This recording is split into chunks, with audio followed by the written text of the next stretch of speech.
For over 30 years now, Sonic the Hedgehog has been a persistent presence in our lives.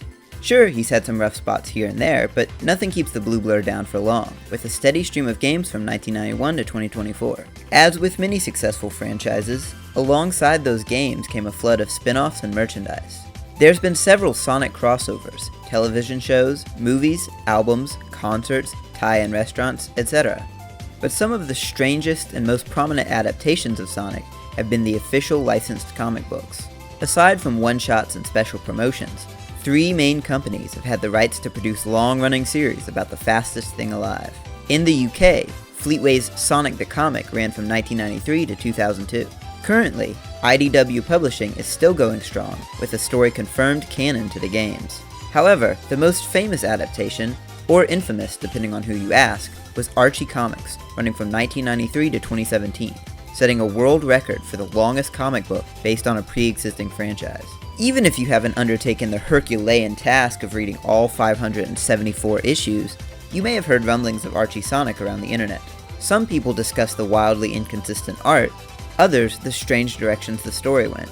I first heard about it from Death Battle, where Sonic was given feats on par with Wally West. For years, all I had seen was its flaws and wildest moments taken out of context.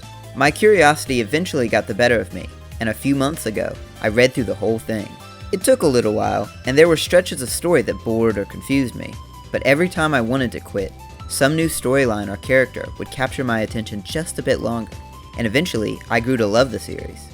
By the end of it, I even wished it had gotten more time, more of a proper ending. Despite having a quarter of a century to tell its story, it felt robbed of a good send-off. Not because of the writers, but because of companies and lawsuits that saw no money in it. A bottom line destroyed the strongest Sonic mythos ever put to page, and with it, hundreds of unique characters. The same forces that ended Archie Sonic have ensured that it'll stay buried. Its cast and setting are blacklisted from use in IDW or the games, so the only way they'll live on is through the fans. I don't want to see this story forgotten, so I'm here to recount a brief history of Archie Comic's Sonic the Hedgehog. This video will cover the origin of the series all the way up to issue 160, when the last of the original writing team left and left Ian Flynn to take up the reins. Part 2 will be coming out a bit later and finish up the story. Spoilers inbound. Up until the release of Sonic Adventure in 1999, America and Japan had radically different portrayals of the titular hedgehog. Initially, Sega of Japan wanted Sonic to date a human named Madonna, sport a set of fangs, and play in a band. The team at Sega of America, spearheaded by Madeline Schroeder, toned down these elements to make him more kid-friendly. Japanese Sonic was born on Christmas Island, while American Sonic was born in Hardley, Nebraska. Japanese Sonic has spines distributed across his back, while American Sonic has a mohawk. For the first 2 years of the franchise, this split wasn't as evident. No matter what the box art looks like, the game inside is still the same. But September 1993 saw the release of 2 animated series based on the franchise, Adventures of Sonic the Hedgehog and, well, Sonic the Hedgehog. The former only featured Sonic and Tails as main characters, alongside Robotnik and his minions. It was more comedic and cartoonish, and it's made quite the impression on internet humor over the years. Snooping as usual, I see. The latter, often referred to as Sat AM due to its time slot, ran alongside it, but differed vastly from its slapstick counterpart. Robotnik was not some Looney Tunes villain whose schemes blew up in his face. He was a conqueror, a tyrant who had ousted Sonic from his home, leaving a village of refugees as the planet's last hope. The kingdom of Mobotropolis had been at war for some time, when Julian Kintobor arrived, offering his scientific knowledge to help bring peace. But this was a trick to earn the king's trust. Sabotaging a medical device known as the Roboticizer, a machine meant to save lives was turned into a means to enslave them. Staging a coup, Julian ousted the king and took over the kingdom, turning its people into robotic servants, and rechristening himself Dr. Robotnik. A handful of soldiers evacuated children, including Princess Sally, to a secret village in the woods. For 10 years, the children of Mobotropolis have lived in fear of Robotnik, but this new generation have taken it onto themselves to fight back and free their home. Sat AM introduced a whole plethora of new characters. Princess Sally Acorn as the wise and snarky leader, Rotor as the group's trusty mechanic, Antoine as the cowardly French sword fighter, and Bunny Rabeau as a southern-accented cyborg, among several others. It recontextualized Sonic's fight against Robotnik, giving him a home, a family, and loved ones to fight for. For a kids' show, it was also pretty brutal and depressing. The bright and colorful Mobotropolis is turned into a ruined industrial hellhole, and the freedom fighters are sometimes forced to fight their own brainwashed people. While the shows were still in development, Archie Comics was approached to produce a 4-issue miniseries from February to May 1993, followed by a full series starting in July. While it does predate the official release of the cartoons, the characters and setting were adapted based on the concept art for SatAM. Noticeably, there are some differences in the first few issues between comic and show. Rotor is called Boomer, and Sally has black hair, due to the comics adapting earlier concept art rather than the final product. Michael Gallagher, writer for Mad Magazine, was approached by editor Daryl Edelman to pen the initial miniseries, and he continued to serve as primary writer throughout the comic's early years. While directly based off the lore of SatAM, Gallagher drew a lot of the comic's early tone from Adventures, keeping the Freedom Fighters' missions more lighthearted and the stakes lower. The second issue has Sonic run into a dimension with 2 little guys in suits named Vertical and Horizontal. Issue after that, the Freedom Fighters learn that Robotnik has a weapon called the Bomb and rush to stop him, only to learn that it was a bug repellent to clean out his pantry. The first appearance of Super Sonic is to fight Universe Salamander, a giant robot lizard who's defeated with a shrink ray. If these stories aren't an indication of how wacky early Archie is, these issue covers should be. Every month saw 1 to 2 self-contained stories, where Robotnik's scheme was foiled by Sonic and friends. Everyone usually made it out alright, with the only persistent dangers being that someone would get roboticized, or that Robotnik would find the secret location of Knothole Village, their base of operations. Issue 11, however, saw the first stories being written by Ken Penders, and the introduction of reoccurring villain Anti-Sonic. Penders is perhaps the most well-known author attached to the series, being responsible for the serious tone and oddball elements of much of the later issues. His early work with Mike Kantorovich retained the Gallagher-era humor, but also saw the reintroduction of Nicole from SatAM, and more plot-heavy events with lasting impact. Issue 19 sees the return of Anti-Sonic, and Issue 21 has one of Robotnik's creations seemingly vaporize him. Granted, he's back by the next issue, but the story continues right where 21 left off. Moreover, during Robotnik's time away, he meets Robo-Robotnik, a version of himself from an alternate future, who will end up playing a much larger role down the line. Penders' writing would have an effect on the rest of the team, as stories became longer, sometimes spanning multiple issues, and delving into more serious stories. It was a gradual change, and the goofiness didn't disappear overnight, but both sides of the conflict started to make greater gains. More freedom fighter groups were introduced, and Sally's missions saw more strategic victories than just bashing the minion of the week. On the other hand, Robotnik was getting closer and closer to finding Knothole, and his robots were getting tougher. Outside of the comic, both of the shows that inspired it had already finished. SatAM wasn't renewed for a 3rd season, leaving Robotnik finally defeated, but with hints of new enemies taking his place. New games like Sonic CD, Sonic 3, and Sonic & Knuckles would come out in the meantime, introducing new characters that would become integrated in the comic as time passed. Of particular note is Knuckles, a character that surged in popularity following Sonic 3, creating high demand for more appearances in the comic. Alongside the main comic, Archie ran a few special miniseries, giving the main characters more focus. Princess Sally got one, Tails got one, and despite only being a reoccurring character, Knuckles received one as well. While Tails had a goofy romp in furry Australia, Sally introduced Penders' favorite bad boy secret agent, Jeffrey St. John, and the Knuckles series introduced the echidnas. Dear God, the echidnas.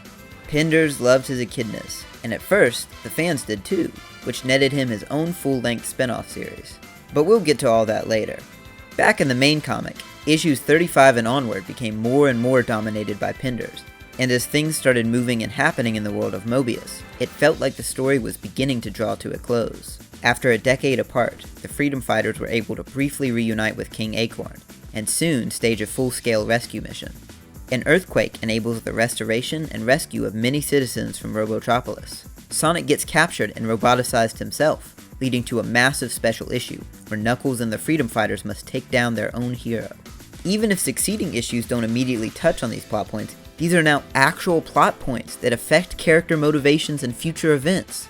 With Gallagher being pushed more and more to the background, the slapstick identity of the comic's beginning had become subsumed by the serious, SatAM-inspired plot that Penders was pushing.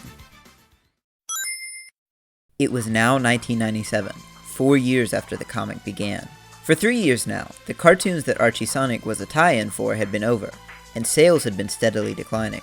For the team at Archie, it seemed pretty likely that their comic would be cancelled soon, so they decided to make the most of it. From issue 47 to issue 50, Penders and Gallagher, along with writers Kent Taylor and Penders-Bollers, penned Endgame, the intended grand finale of Archie Sonic. And it started with quite a bold twist. Sally dies in the first issue, seemingly killed by Sonic. With Sally gone, leadership falls to the recovering King Acorn. Since his rescue from the Zone of Silence, he has been put under a curse by the Zone's ruler, Ixis Naugus. However, by some miracle, he was back to his full strength, and fully ready to arrest Sonic for treason. Sonic shows up, completely unaware of what had happened, and is horrified to learn that Sally is dead. After all, even if the story dragged its feet at first with relationships, Sally and Sonic loved each other. Despite his protest otherwise, Jeffrey St. John captures the Hedgehog and brings him to trial, where King Acorn sends him to the Devil's Gulag. Yeah, that's right, Mobotropolis has an actual gulag that they send prisoners to, and he's only spared from execution because of his history of service to the kingdom. Of course, unbeknownst to the freedom fighters, Sonic isn't actually the culprit. He was framed by Drago Wolf and Hershey the Cat, a double agent and his unwilling accomplice. With Sonic now vulnerable, Robotnik's forces shoot down the transport, though this allows him to escape. King Acorn orders Jeffrey to hunt down Sonic, and he does, rather viciously over the course of Endgame. While the special forces are gone, things go from bad to worse as Acorn reveals himself to be working with Robotnik, leading him directly to Knothole. It's the darkest hour of the freedom fighters. Antoine and Bunny, who caught on earlier that something was fishy, have been shipped down to Furry, Australia, where they're being imprisoned by Robotnik's lackeys. Trust me, this place is going to be pretty important for a while. Robotnik has constructed his greatest weapon yet, the Ultimate Annihilator. It's a giant laser beam that vaporizes anything it shoots, and now that he knows the location of Knothole, he's planning to test it out on the last pockets of resistance. Sonic is tired and still on the run, though he does find some help in Dulcie, another SatAM character who only pops up every now and then. They escape to the only safe place they can think of, the floating island, Knuckles' homeland. Knuckles and Jeffrey team up on an exhausted Sonic, but they are stopped by Dulcie, who pleads his innocence. And this works because apparently dragons can't lie? Whatever. Bunny and Antoine stage a prison break, hopping a ride on cargo being transported back to Robotropolis. Thanks to overhearing a transmission, they know about the Ultimate Annihilator and plan to stop it before it can fire. Snively, Robotnik's treacherous nephew, also plans to sabotage it, though more out of hatred for his uncle rather than sympathy to the freedom fighters. Sonic and friends return to Knothole, where they free the populace from Robotnik's guards, enabling one last push into Robotropolis to stop the tyrant once and for all. Sonic reaches his nemesis, but is aghast to find it's too late.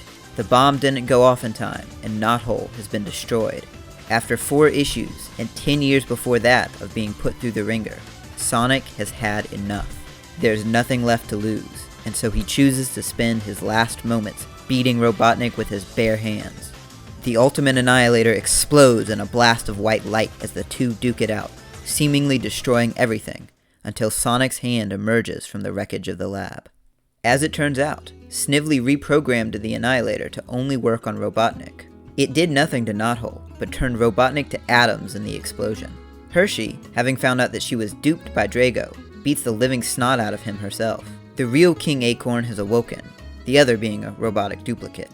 And when Sonic goes to give his farewell to Princess Sally, it turns out that she was just in a coma, and the two share one last kiss. All's well that ends well. Though a bit corny and flawed, this special event was a turning point for Archie Sonic. It intrigued audiences enough to lead to a boost in sales, saving it from cancellation and giving Sega faith in maintaining the license. It was pretty bold of a story like this to not only have developments, but to see its central conflict come to an end. The main villain wasn't just defeated, he was dead. Dead. Penders wanted to go farther than that, with Princess Sally's death intended to be permanent. Apparently, he thought that she cramped Sonic's style. However, he was reined in on that aspect of Endgame. The comic would never be the same afterward, both on and off the page. Gallagher got one more story before being pushed to end-of-issue gags until after issue 100. Bollers came on as one of the lead writers and became a major driving force behind the comic, often butting heads with Penders over the next decade. Speaking of Penders, around the same time as Endgame, another Knuckles spin-off series called Knuckles, The Dark Legion was released. And with its success, the miniseries got bumped up to an actual series, the one I mentioned earlier. Due to his previous contributions, Archie gave Penders the choice to be lead writer for Sonic or for Knuckles, and given the foundation he had already set, as well as the more open-endedness of the concept, he chose to move to Knuckles, leaving Bollers in charge of Sonic more often than not. Let's talk about this Knuckles series, shall we? In most versions of Sonic, Knuckles the Echidna is the solitary guardian of the Master Emerald, a powerful gem that keeps Angel Island floating above the ocean. However, some of these elements weren't set in stone when Sonic 3 first came out. In Archie Sonic, there weren't specific individual Chaos Emeralds, and therefore no such thing as the Master Emerald. No, Chaos Emeralds were all green and pretty common. These things were everywhere, and so Knuckles just guarded a single normal emerald that powered ancient engines within the floating island. He was the latest in a long line of guardians, protectors of the island against evil. Long ago, the island had been part of the land of Down Under, the aforementioned furry Australia. The Echidnas had made great advancements in technology, and had formed the colony of Echidnopolis, but astronomers found a comet that threatened to destroy them. In desperation, they worked to build machinery that would launch their civilization into the sky to avoid the collision, though some naysayers left when the going got rough. Eventually, with the help of fire ants and 12 Chaos Emeralds, they achieved liftoff. Only problem was, they didn't design a way to get back down. While many Echidnas wanted to be back on Mobius, it wasn't the worst thing in the world. Plus, unplugging the emeralds could just send them hurtling back to the ground. Brothers Edmund and Dimitri came up with a solution, using a machine called a Chaos Siphon to sap the power from the emeralds, lowering the island to the ground safely and slowly. Unfortunately, their idea was vetoed, leading Dimitri to rebel and try it anyway. The siphon exploded, destroying all but one of the emeralds, and turning him into a god, Enerjack. He went mad with power, and took over Echidnopolis, and was only stopped by rebels collapsing his own tower on him. This event led to his brother Edmund becoming the first Guardian, and deciding that advanced technology was too dangerous for use, which is why he locked a ton of it in his own personal vault for only himself to use. The Echidnas reluctantly gave up their tech, though followers of Enerjack started a cyborg Echidna cult called the Dark Legion. The Guardians dealt with these guys too, throwing them into another dimension. Eventually, the Guardians died out, and Echidnopolis vanished. Or so Knuckles was led to believe. His dad abandoned him pretty early on, faking his death to let Knuckles take up his role as Guardian. For a while, he believed himself the last of the Echidnas, protecting the island alongside his buddies, the Chaotix. But every single story arc of Penders' series revealed that there were even more Echidnas hiding in every nook and cranny in Mobius. First, Enerjack comes back to life before he gets shot into space. Then, the Ultimate Annihilator screws up space and time, which lets the Dark Legion escape their prison and run rampant. Then, turns out, Echidnopolis is actually all fine and well. It too was just in another dimension. Then, there's a whole tribe of Echidnas on the surface. Oh, by the way, did I mention Knuckles' ghost ancestor that Tails met in Down Under? He helps lead that tribe to Albion, another city where the Echidnas originally came from. Oh, and not only is Knuckles' dad alive, but so are like 10 previous generations of Guardians. There's so fucking many of these Echidnas, and so many of them just look like Knuckles with a wig. However, his battles with the Dark Legion would lead Knuckles to meet Julie Sue, a turncoat legionnaire who becomes a member of the Chaotix. Given that she's a pink version of the main character with boobs, cartoon logic dictates that they get together eventually. Together, the Chaotix fights against the Legion, Enerjack, and Mammoth Mogul, the worst villain in the entire series. But wait, there's also Echidna politics, Echidna romance, Echidna drama, Echidna time travel? Yep! Penders went buck wild in the 32 issues he was given, and when the series was cancelled, he continued the story of the floating island and the B stories of the main issues. Speaking of which, let's check back in on that. Robotnik's gone, but their homeland is still a polluted wasteland, and restoring a kingdom is no small task. The Ultimate Annihilator messed with other dimensions and left all kinds of holes throughout space and time. So we have a good amount of furry politics and filler stories in other zones. King Acorn is still cursed, and the only thing that can stop it for good is the mythical Sword of Acorns. The sword spends a lot of time moving from hand to hand, and in the meantime, Sonic and Tails have their hands full with the arrival of Ixis Naugus and his minions. Naugus was King Acorn's old court wizard, who was thrown into the Zone of Silence by Robotnik way back when. Looking to take over the kingdom, he tries a few times, but gets his butt kicked eventually when the Freedom Fighters finally get their hands on the Sword of Acorns. He vows he'll return, and so with nothing better to do, Sonic and Tails spend issues 56 through 66 chasing him across the world. Along the way, they meet another old member of the court, Nate Morgan, and bring him back with them. On the home front, tensions are high between normal Mobians and robot Mobians. The Robians have their free will back, but everyone's used to them being Robotnik's foot soldiers. Given that his parents and uncle are all Robians, Sonic is very opinionated on this, but nothing really eases the tensions. Sally's mother and brother are revealed to be living on the floating island, though the former is comatose and the latter is clueless. King and Princess Acorn ask, "What the hell?" The shadowy Echidna Guardian Illuminati says, "I don't know, seemed like a good idea at the time."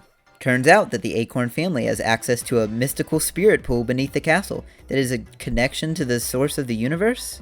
Man, what the fuck is going on? It should be noted that during this time, Sega had a very hands-off approach with Archie Sonic. Not that they approved of everything the Archie team was doing, but rather that they couldn't be bothered to check up on the state of the story. Given the state of Sega in the late 90s, it's understandable. But at least until much later on, there would be little to no executive intervention on these storylines. 20 or so issues after Endgame, and Archie Sonic had lost a bit of focus. Naugus had briefly replaced Robotnik as the main villain, but he was quickly dispatched. Knuckles had his own villains, from the Dark Legion to Interjack.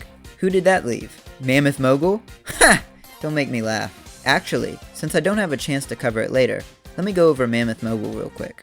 He's a very old, immortal mammoth who had a Chaos Emerald embedded in his chest. He wears fancy suits and monologues with fancy language all day long, and seeks power just for the sake of power. The coolest thing he does in the first 100 issues is steal the Sword of Acorns, and use it to suck all the chaos energy out of Interjack, removing the latter as a threat and making himself a god. Then, because the gods hate him, Sonic, Knuckles, and Tails beat the shit out of him, and turn him into a massive Chaos Emerald. The Master Emerald, in fact. So who's left? Snively? Oh, yeah, he did some stuff, but not really.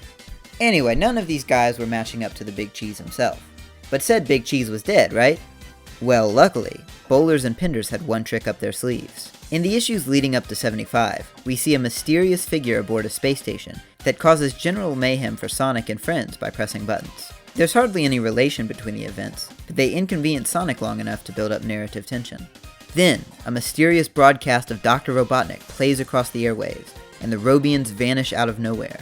Discovering the satellite in orbit, the Freedom Fighters deduce that it's the cause of their current woes, but when they go to investigate, who else is waiting but Robotnik himself? Not only is the Doctor alive, but he's re-enslaved the Robians, and prepares to take back his old territory. Sonic doesn't take this standing down, but makes a shocking discovery during their battle. It's not the Robotnik he's used to. Remember way back in the Gallagher era, where Robotnik fake dies and meets his alternate future self? The one that turned himself into a robot? Yeah, well, guess who's back? Inspired by his encounter in issue 22, he made his way over to Sonic's world to fill the shoes of the original Robotnik. It's a return to the status quo, but it's clever enough that it doesn't feel that lazy. They fight, Sonic wins, but Robo-Robotnik still has control over the Robians, and wastes no time in invading his old city, leaving the Mobians to scramble over the next 2 issues to evacuate. Plus, being a robot, Robotnik simply transfers his mind into a new body. So we're back to how things used to be pre-Endgame. Except, we're not. As much as it sucks to be back in the same boat, there's more of a hopeful feeling to the comic now. They've already dealt with losing Mobotropolis before. They've already lost their Robian loved ones and gotten them back. Sure, Robo-Robotnik may have stronger robots now, but the Mobians are in a better place than they were 10 years ago. They have Sonic, they have the Freedom Fighters, and they have their king. Once everything settles down, King Acorn declares that they'll leave Robotropolis to the tyrant. As much history as it has, they still have a home in Knothole, and for the foreseeable future, that will be their kingdom. It's not even just a name change. Over the next few years, Acorn sees new infrastructure and defenses built to make Knothole a legitimate kingdom, and offers sanctuary to all Mobians resisting Robotnik's rule.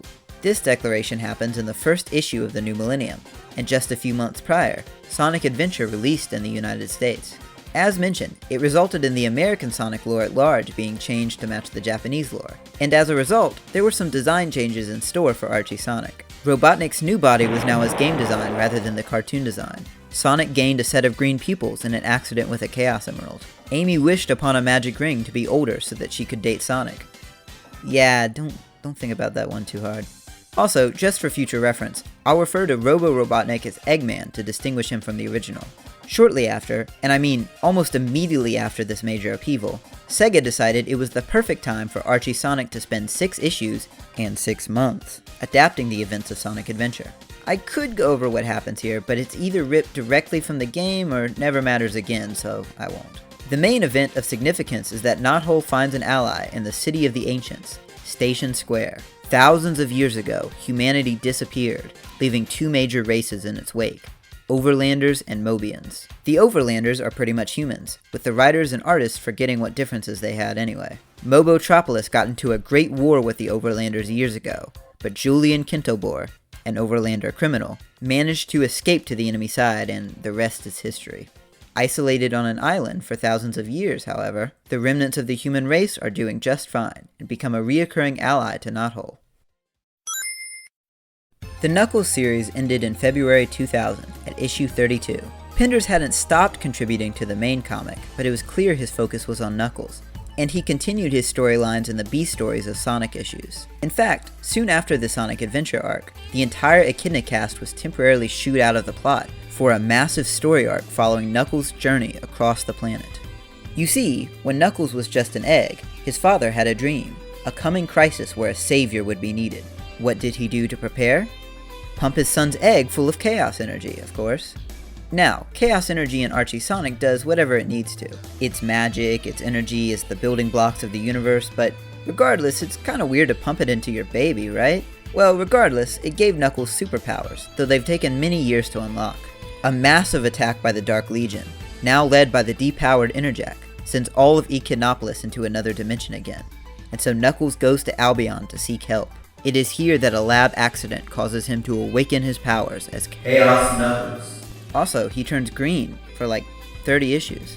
He proceeds to fumble around Mobius for a while before making it back to the floating island, where he talks with Interjack and comes to think that maybe the Dark Legion isn't that bad, despite, the Nazi symbolism they had a while ago. If they work together, they could reintegrate them into Echidna society, using their knowledge for good.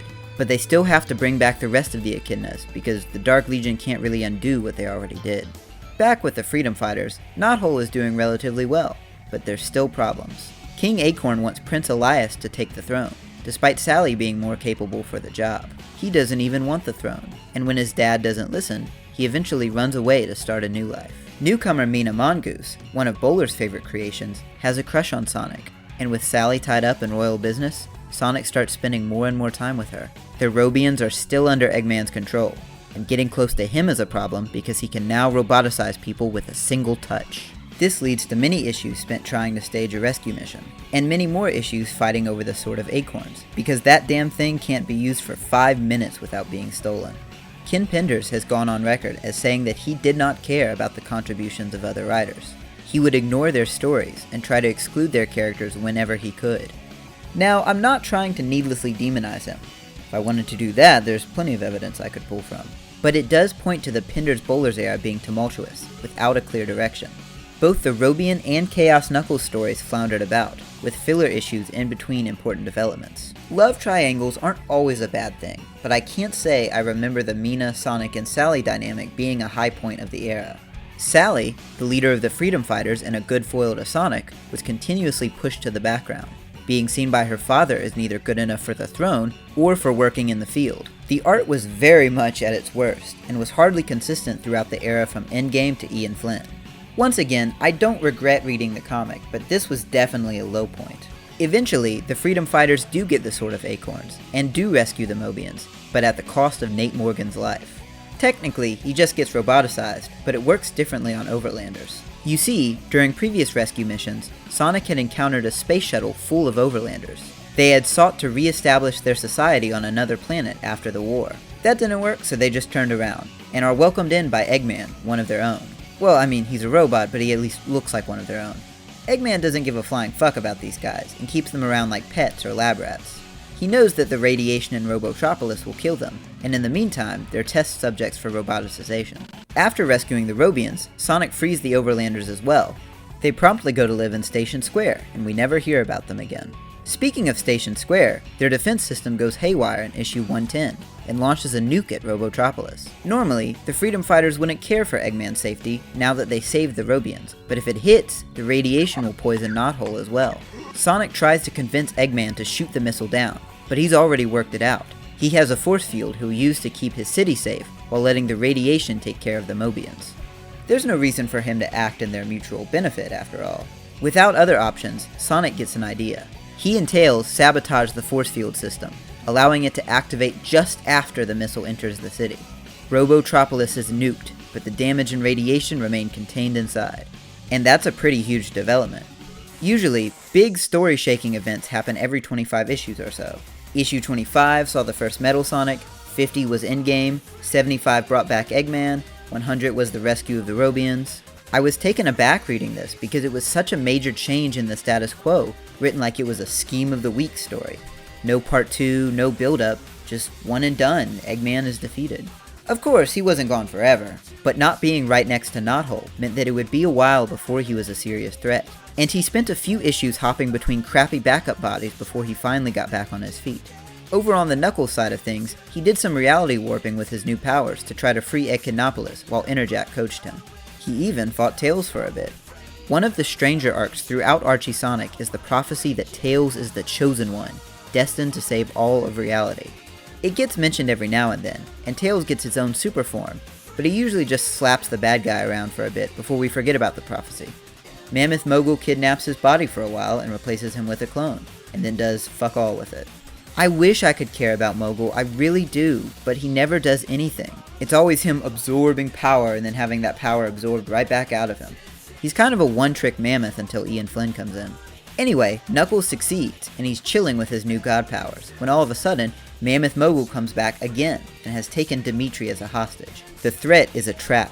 He plans to siphon the chaos energy from Knuckles, and take it for himself. What did I tell ya? The same trick, every single time. Knuckles decides to overload Mogul's machine, using all of his energy at once, which saves Dimitri, but kills Knuckles in the process. Yep. The entire Green Knuckles storyline boils down to solving the Dark Legion's problem before dying to Mammoth Mogul. He technically created some alternate timelines for a second, but it's Archie Sonic. If I mention every plot point that gets resolved immediately, we'll be here all day. The last major event before the next big turning point is the end of roboticization. Since the beginning of the comic, being roboticized was the ultimate fate worse than death. It's painful, it's usually permanent, and it makes you a foot soldier for the Eggman Empire, whether you like it or not. But in issue 118, after Eggman finally gets his body back, he, Sonic, Tails, and Snively, who's also a robot now, are abducted by aliens. Aliens have been shown before, so it's not that big a deal, but get used to them, because they're not going away anytime soon. The aliens, specifically the BIM, decide to have a contest. They'll mechanize the Mobians and turn the robots back into Overlanders. Whoever wins gets to be turned back, and whoever loses is stuck that way. Unsurprisingly, Sonic and Tails win as robots, and so Eggman and Snively are magically turned back to flesh and blood, resetting the entire Robo-Robotnik status quo. A few issues later, it turns out the BIM decided to give Mobius a freebie.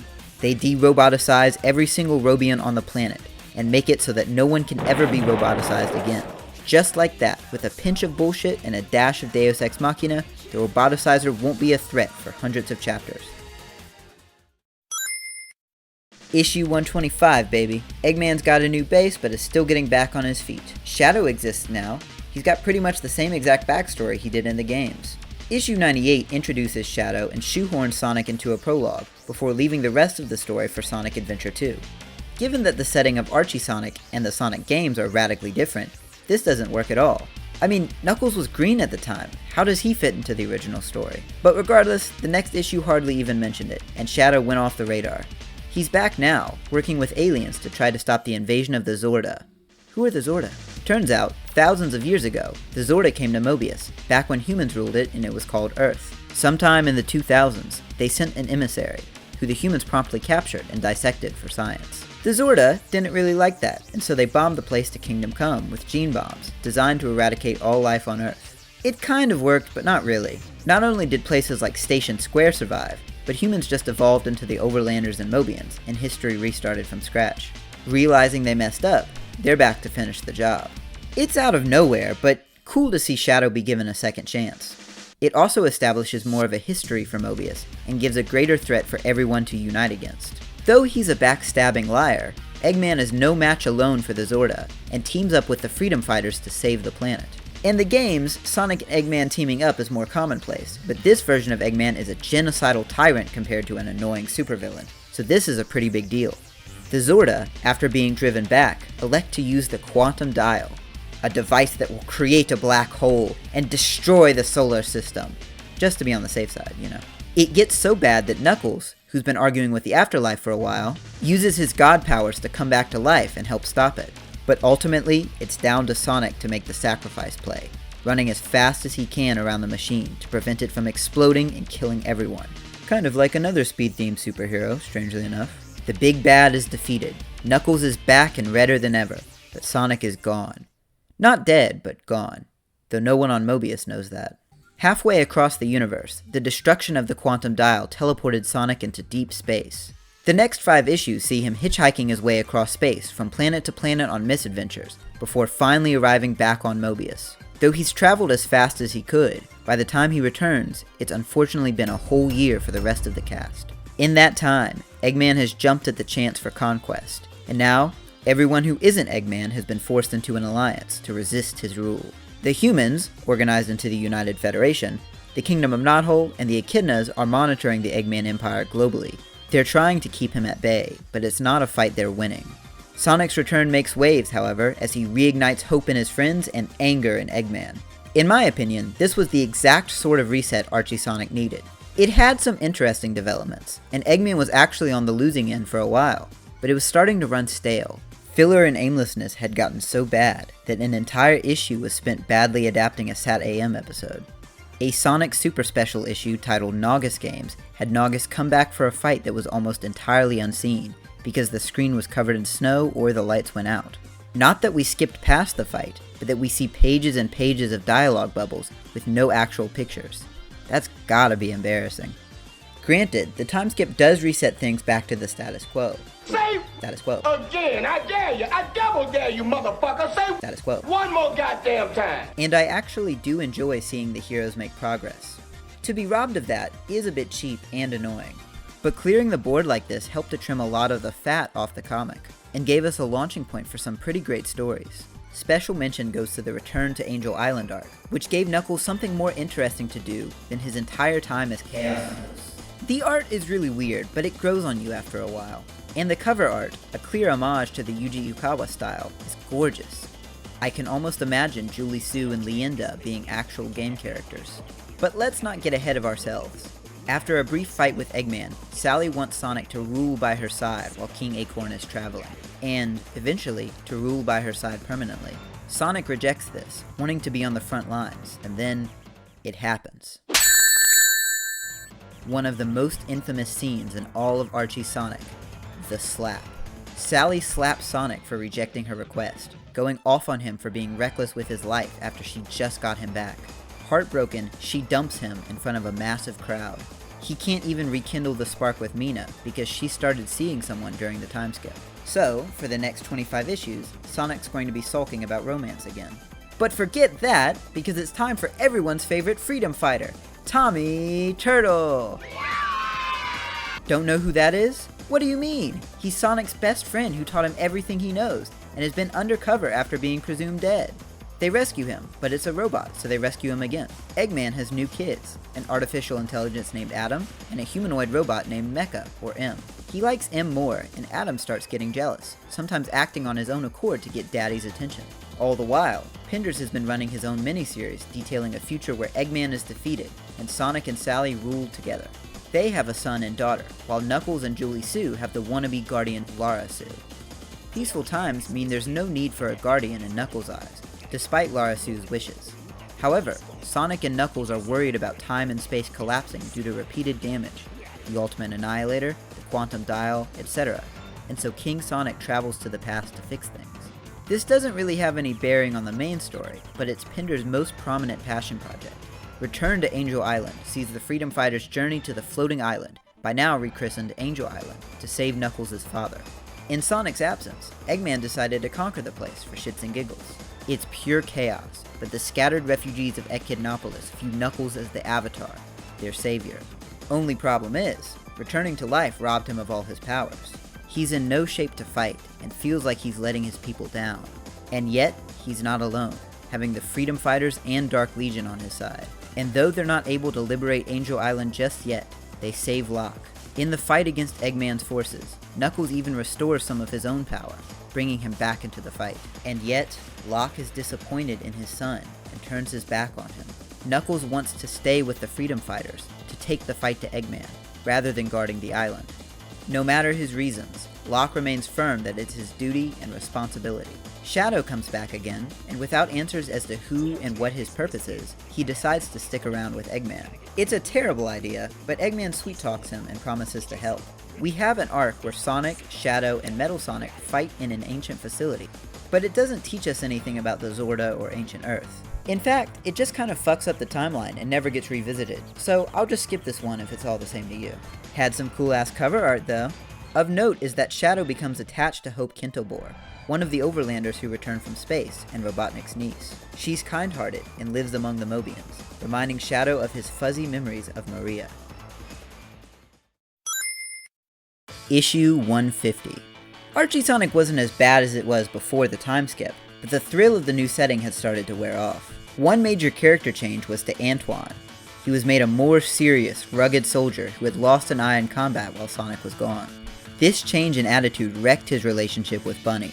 I don't mention these characters too much, because they're all great and meaningful, but like the man says, gotta go fast. In the final 10 issues of the Bollers Penders team, Antoine and Evil Sonic would take center stage, as would Sonic and Sally's relationship woes.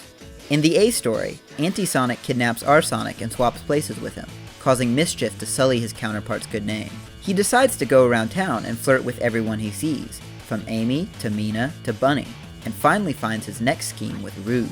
Unlike Shadow, who awkwardly shuffled into the lore, Rouge was introduced pretty naturally as an agent of Station Square with a taste for finer things. Sent to help out the Freedom Fighters on missions, she would butt heads with Bunny and skirt the line of double-crossing in her quest for gems. And in 150, she has her eyes on a particular prize, the Master Emerald. In the B story, it's finally time for Tails to be the chosen one. Mammoth Mogul is back. Again. Turns out, he actually did absorb enough power from Knuckles earlier, and has been destroying universes in a ripoff of Crisis on Infinite Earths. The Multiverse cops have rounded up different versions of Tails in hopes that they can do something to stop him. Now, listen close, because I'm not kidding.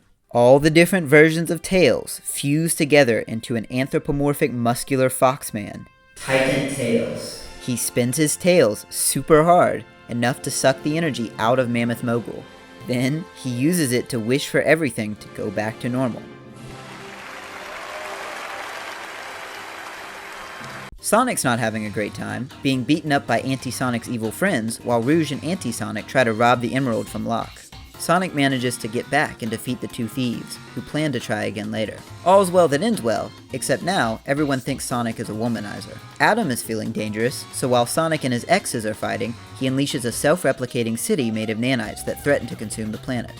They stop it, but don't forget about that. Trust me, it'll come up later. Things are looking up for Mina. She's a pop star now, though Eggman tries to have her assassinated out of pettiness. King Acorn's not doing too well, and isn't really fit to rule anymore. The dude was kind of a psychopath before, but dementia won't make him worse, right? With the king out of commission, it's up to Sally to become the new queen. Elias ran away a long time ago to start his own life, so she's the next in line. But to be queen, she needs a king. So, who's of noble blood and handpicked by King Acorn? Why, Antoine, of course. Speaking of the Frenchie, he goes from a standoffish jerk to a murderous traitor, actively letting King Acorn's health get worse and planning to kill him to ensure that he becomes king. Sonic's the only one suspicious about all this, and seeks help from the only one with authority to stop the wedding, Prince Elias. Worried for his sister's well-being, the prince and Sonic race to the castle, where he finally claims his right to the throne and annuls the marriage.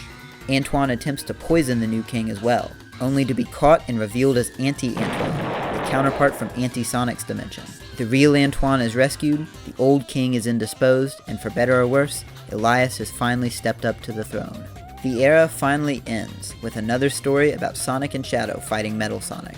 This time, it's an army of Metal Sonic troopers created by Knothole as a secret weapon, but it's been taken over by Adam to cause more havoc. I somehow went through half the comic without mentioning this, but Metal Sonic is not an individual in the comics like he is in the games.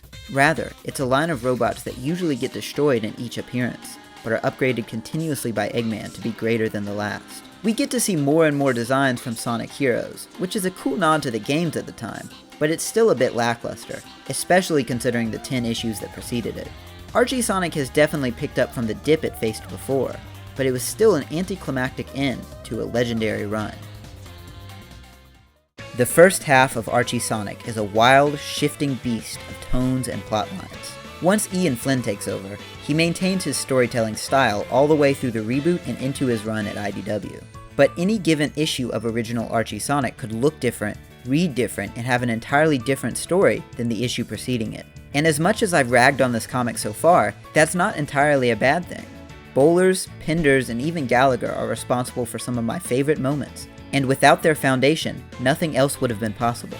Even when they were wasted, I liked the creative additions of comic original characters. Mina grew into a pop star sensation. Julie Sue was the gun-toting cyborg badass that balanced out the silliness of the Chaotix. King Acorn was an unintentionally hilarious maniac who would cause problems for no apparent reason. Sally balances Sonic out well and is a great leader when not held back. But I think what sticks with me the most about Archie Sonic is that it makes me care about the characters more than I ever did in the games. If you die in a Sonic game, the consequences are, oh no, Robotnik put creatures into robots and gets the Chaos Emeralds. It never feels like that big a deal, and he never feels like that big a threat. Just like classic Nintendo villains, he shows up, gets beaten up, and vows to get revenge another day. The same goes for Sonic, who is just an invincible hero going from place to place, never feeling attached to the world. Archie gives both of them a world and a place in it. Sonic has a family, he has a home, he had a childhood. He's not just fighting because it's the right thing to do. He has people to protect, and if he fails, he has far too much to lose. His attitude and perseverance are made stronger and more inspiring when put into context. And Robotnik is far more terrifying when you see the effects of what he's done to people.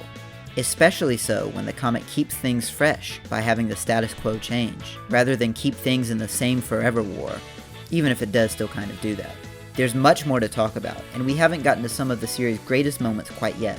Make sure to catch part 2 when it's finished, to see the rebirth of Archie Sonic, as well as its eventual tragic death. Until then, thanks for watching.